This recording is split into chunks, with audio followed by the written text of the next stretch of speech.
Estimadas amigas y estimados amigos, un gran agrado de estar con ustedes nuevamente en defensa de Chile. Esta vez voy a hacer un video referido a la señora Bachelet. No lo hago por algo personal, porque no me interesa en lo más mínimo su persona, sino que lo hago para demostrar cómo las denuncias que voy a hacer durante este video no fueron tomadas en cuenta por la derecha, por la derechita, o la derecha cobarde, o la derecha no cobarde, pues durante los 33 años del contubernio han funcionado bajo un consensus, y ese consensus político impide hacer crítica política en contra del adversario, aun cuando se esté robando el país a pedazos. Comienzo. El primer grado de imbecilismo del botópata chileno, que es el causante principal de la destrucción y descomposición de Chile, es el hecho de que esta señora, me refiero a la señora Bachelet, con su carrocería ya abollada, en un montaje que hizo con el ejército, se subió arriba de un tanque y con un casco en la cabeza. Entonces sucedió que en ese momento la gente cayó de rodillas y de hinojos y la convirtió en la nueva líder chilena, por un acto tan simple como es subirse a un camión, a un tanque o a cualquier vehículo. Y desde ese minuto pasó a ser para ellos una heroína, lo que le permitió gobernar 2 veces. Y como ahora, después de las 2 derrotas que le aplicamos al contubernio en ambos plebiscitos, el del 2022 y el del 2023, esta señora se tiró al ruedo y señaló que ahora ella iba a ser candidata por tercera vez, tal como Kast dijo que iba a ser candidato por tercera vez. Creo que ha llegado el momento de sacarlo al pizarrón.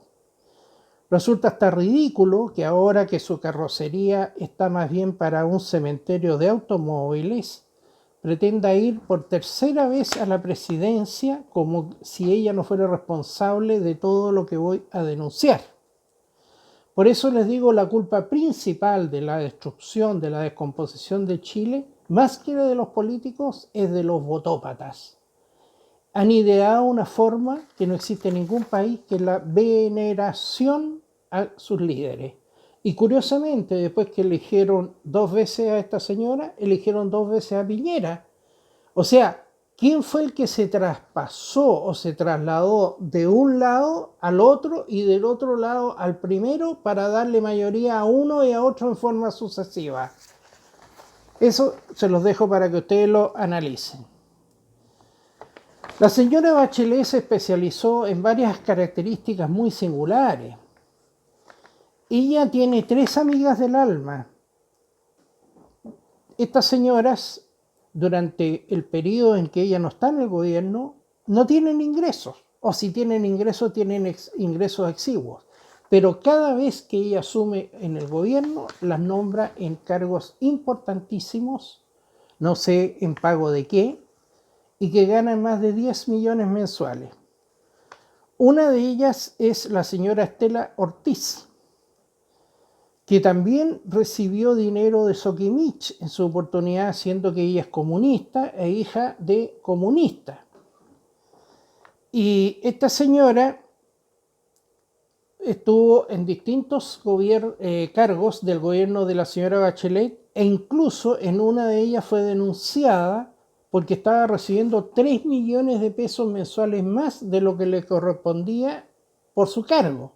O sea, 36 millones extra al año, cosa que por supuesto que la derecha no lo mencionó. La otra mujer se llama María Angélica Álvarez y le dicen al interior de la moneda la Jupi. Esta mujer no hubo puestos millonarios que no ocupó. Veraneaba allá en el lago Caburga con su amiga del alma, la señora Bachelet. Y ya hace varios años se radicó en Italia, donde ha comprado unas propiedades increíbles, donde vive el jet set. Y no ha vuelto a Chile. Hay que suponer de dónde provienen dichos fondos. Y la tercera señora, Javiera Blanco, otra amiga del alma de Bachelet, también fue puesta en puestos de extrema relevancia, con sueldos faraónicos, en la medida en que ella accedía al poder. Y en esta situación, yo calculo que recibió cada una de ellas más de $1 millón durante los gobiernos de Bachelet. En el caso de Blanco, de la Javiera Blanco, fue designada por la señora Bachelet consejera de Estado, consejera del Consejo de Defensa del Estado, cargo que dura hasta los 75 años de edad, o sea, prácticamente es vitalicio, pero debió renunciar como consecuencia de las investigaciones judiciales seguidas en su contra. Hacemos una pequeña pausa y continuamos.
Estimadas amigas y amigos, proseguimos. Cuando ocurrió el terremoto de febrero del año 2010 y se produjo un tsunami gigantesco, la señora Bachelet, instalada en la Oficina Nacional de Emergencia, dijo que no iba a haber tsunami y la gente que estaba fuera de sus casas, sobre todo la gente que vivía en la costa, retornó a sus casas y murieron cientos de personas por este anuncio falso. Quien tomó la investigación de estos hechos fue la fiscal Solange Huerta. Esta señora nunca la formalizó, nunca la citó a declarar durante su gobierno la señora Bachelet, y lo único que hizo fue perseguir a la señora que era la directora de la Oficina Nacional de Emergencia, la ONEMI, y al que era el subsecretario del Interior. Pero la señora Bachelet, como les digo, salió libre de polvo y paja. Entonces, ¿qué sucedió? La señora Bachelet también sabe ser agradecida, pues. Al finalizar su gobierno, la sacó del Ministerio Público a esta dama, y sin haber trabajado nunca en el tema de menores y ser especialista en este tema, porque era ella una fiscal, la designó directora del Servicio Nacional de Menores, que es famoso por la cantidad de violaciones de niños o asesinatos de niños, etc. Entonces, la absolución de la señora Bachelet fue muy bien premiada mediante esta designación de esta señora fiscal Soledad Huerta. Lo mismo pasó con el fiscal Luis Toledo, fiscal del Ministerio Público.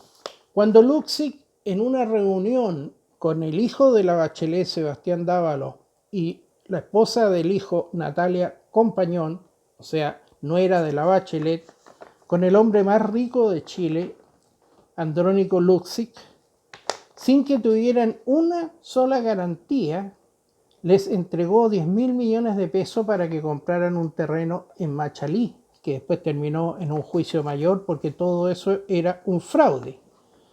Pero ellos lograron comprar ese terreno con ese dinero y revenderlo más caro. Así que de una sentada se hicieron millonarios gracias a la ayuda del señor Luksic.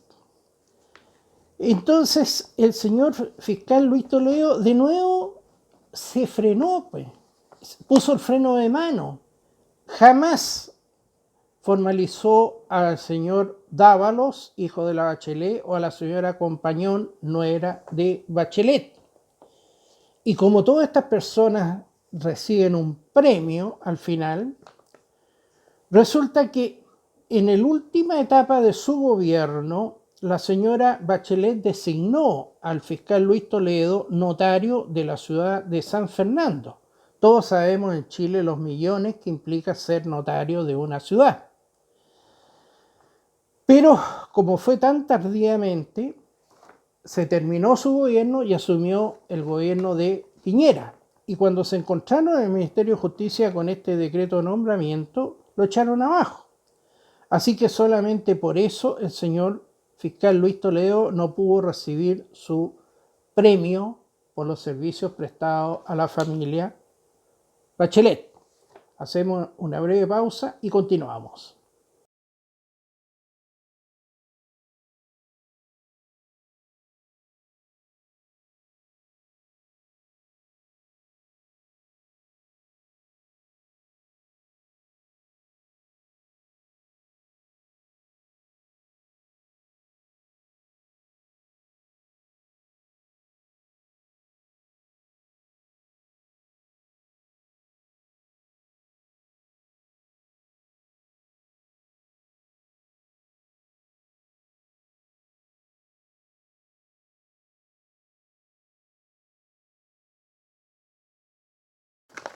Continuamos, estimadas amigas y amigos, con las denuncias de los hechos concretos ocurridos durante los dos periodos de Bachelet.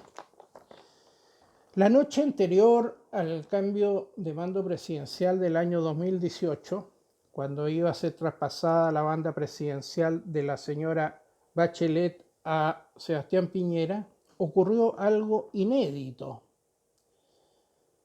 Cerca de las 12 de la noche del día anterior, la señora Bachelet le envió un decreto supremo al ministro de Justicia, Jaime Campos, ministro designado por ella. ¿Y cuál era el objetivo de este decreto?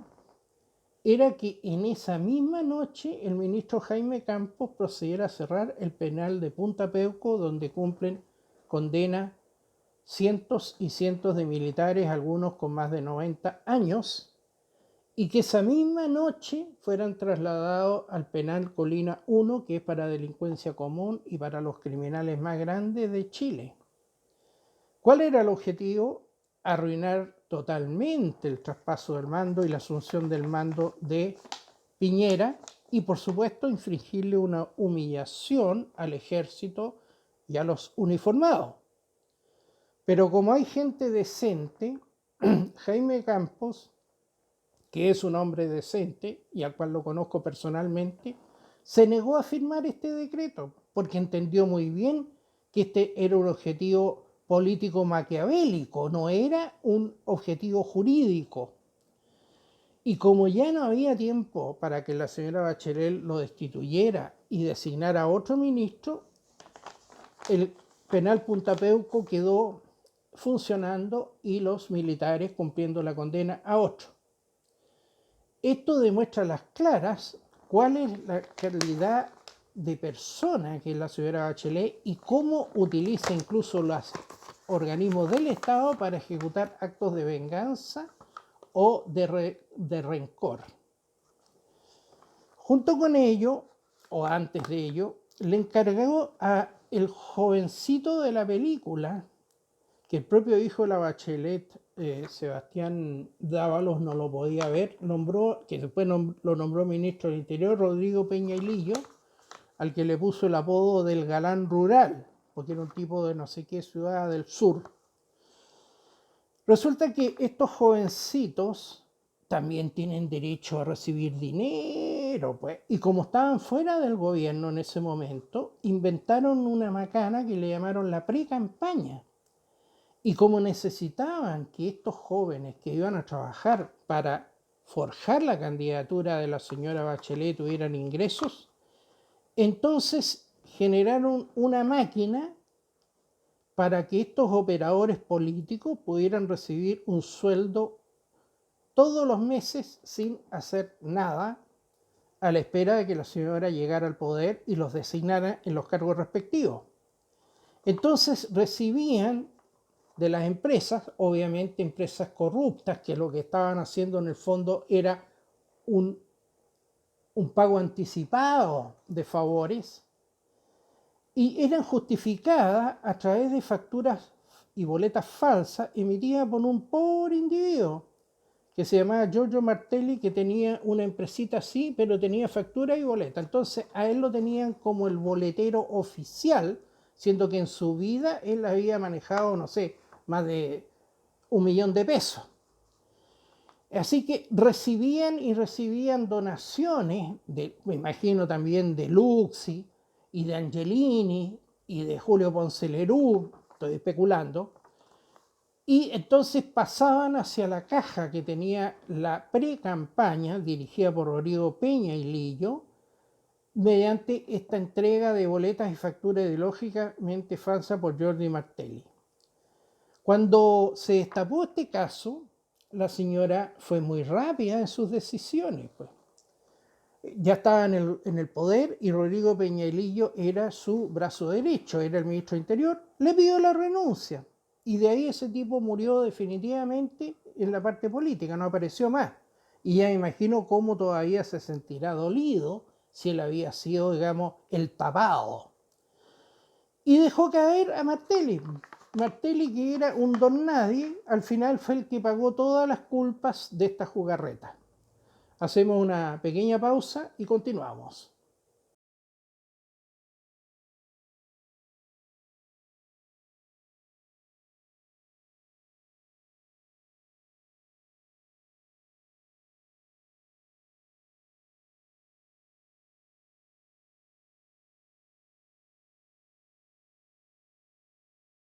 Sigamos con este historial que es muy interesante, estimadas amigas y estimados amigos. A través de Lula, una joyita, y de Ricardo Lagos, el estadista, otra joyita, Bachelet obtuvo más de 100 millones de pesos, quiero decir que 100 millones de pesos son 100 millones de dólares, de la empresa brasileña, empresa constructora OAS, que fue la misma que le facilitó un jet privado a Meo para que hiciera campaña a lo largo y ancho de Chile sin costo. Y todos estos traspasos de dinero o transferencias de dinero también fueron justificadas a través de facturas ideológicamente falsas emitidas, adivine por quién, por el pobre personaje llamado Giorgio Martelli. Cuando el presidente de esta superconstructora, Leo Piñeiro, fue tomado preso en Brasil por corrupción, porque la corrupción la ejercía en Brasil y en todos los países de Latinoamérica, con grandes retornos económicos. Este señor, que era el dueño de la constructora, y que como le digo fue condenado por corrupción y lavado de dinero en Brasil, y fue él el que delató a Lula. Por eso Lula fue preso. Después la Corte Suprema de Brasil, con tinterillada, buscó la forma de sacarlo de los juicios penales. Bueno, este señor decidió confesar sus aportes ilegales a Bachelet. Entonces viajó, enviada por el Ministerio Público a Brasil, la fiscal chilena Jimena Chong, que ustedes la deben ubicar muy bien, porque se ha especializado en la persecución de carabineros después de la insurrección marxista de octubre del 2019. Cuando se entrevistó con este señor Leo Piñeiro, la señora Jimena Chong, pasó algo sorprendente. Este tipo estaba dispuesto a contar todos los hechos como habían sucedido en cuanto al dinero que le había traspasado a la señora Bachelet. Pero la señora Chong se negó a favorecerlo penalmente, por lo que el brasileño optó por guardar silencio, dado que la Fiscalía chilena no le garantizó ningún beneficio por la delación compensada, lo que se tradujo finalmente en el archivo de la causa y el fin de las investigaciones contra Bachelet.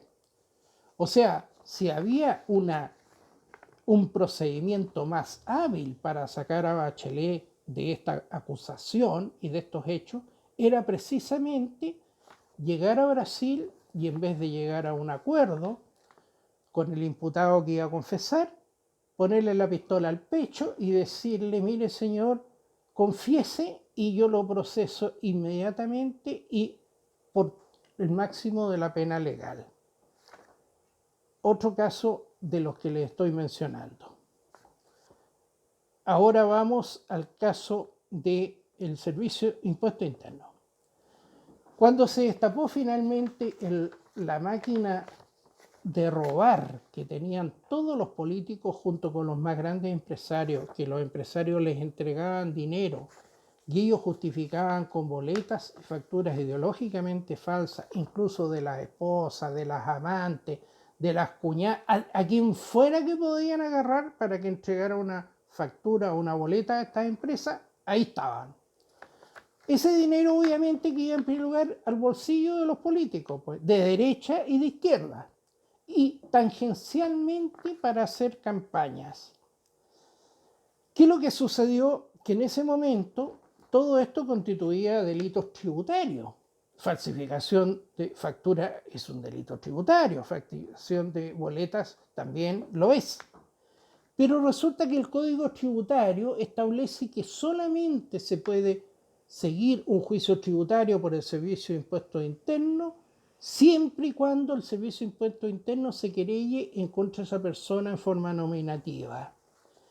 Entonces sucedió que el director de ese momento, designado por la Bachelet, Michel Jorrat, se querelló por los delitos tributarios en contra de los políticos y de las empresas que los habían financiado.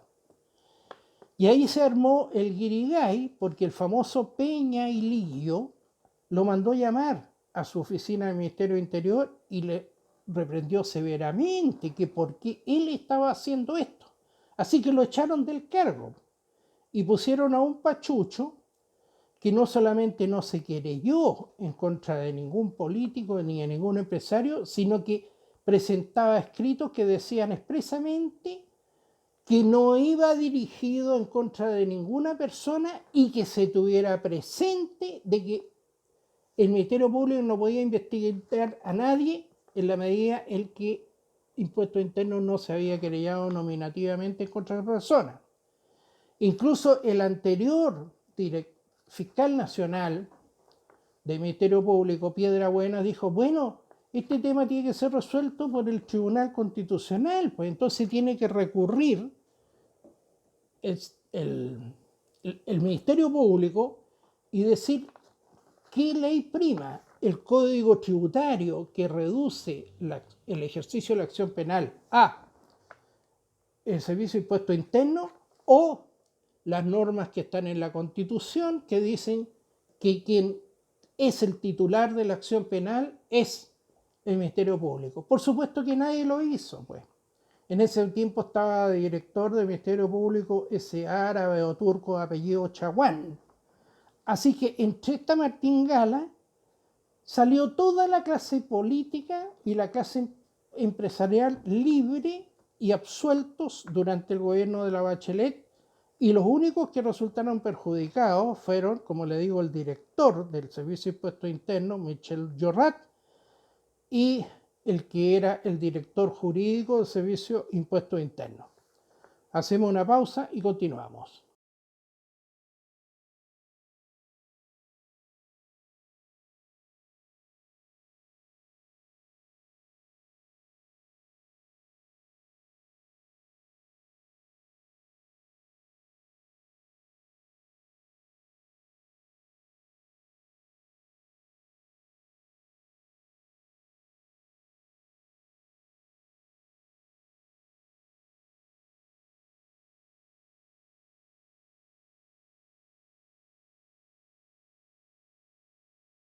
Aquí estamos nuevamente, estimadas amigas y amigos.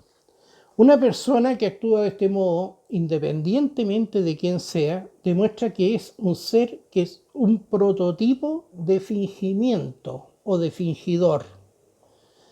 Un prototipo de desleal un prototipo de persona rencorosa e inescrupulosa.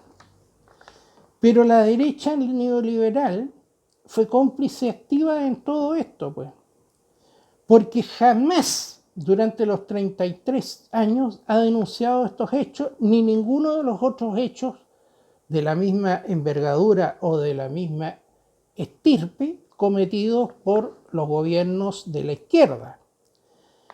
Y este ha sido el motivo por el cual Bachelet no ha sido tocada ni con el pétalo de una rosa, porque ella, en definitiva, estaba a su vez en un entente con la derecha, una entente que era beneficiosa para ambas partes. Y ahora que anunció que ella se presentará por tercera vez, yo pensé ingenuamente que después de estos dos mazazos, la clase política que ya lleva 33 años majadereando y destruyendo el país se iba a retirar a los cuarteles de invierno. No, no es así, pues. Ahí están en primera fila, nuevamente, como que aquí no ha pasado nada, Matei, Bachelet y Kast. Y desgraciadamente, con la mentalidad de esclavo que existe en los botópatas tanto de la derecha con la izquierda, que veneran a sus líderes, no tienen defecto, no se han equivocado nunca, nunca han cometido un error, ni menos han robado nada. Es probable que uno de ellos salga electo. Entrego esta investigación a todos ustedes con mucho cariño y sigamos luchando para que nuestro país no caiga aún más en manos de esta gente. Estimadas amigas y amigos, que tengan un exitoso año 2024 todos ustedes y sus familias, y ¡viva Chile!